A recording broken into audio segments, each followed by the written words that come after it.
សងសាបងអូនដូចនាងមួយពណ៌ដំឡឹងអូនល្អម្លឹងមកមិននឹងដាច់ចិត្តចូលចូលវីទ្វាបាយដងបងបិទត្រឹមនឹងហើ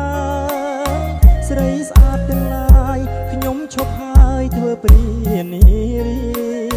ទ្វាបាយដងបងបិទត្រឹមតលយាមានអូនសំណាងដូចឈ្នះបានឡានឡែមបូគី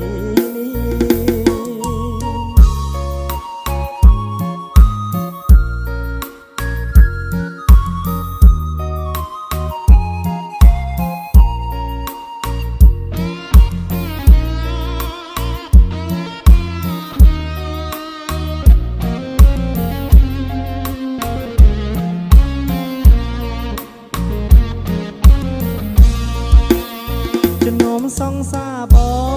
ងស្រឡាញ់អូនជាងគេពីមុនខូចដែរតែឥឡូវទល់ជើងត្រឹមស្ងួនពីមុនជាព្រានលោកមានសងសា3-4តែឥឡូវជាប់ខ្លួនមានតែស្ងួនមួយទេគ្មានពីរចំណោមសងសាប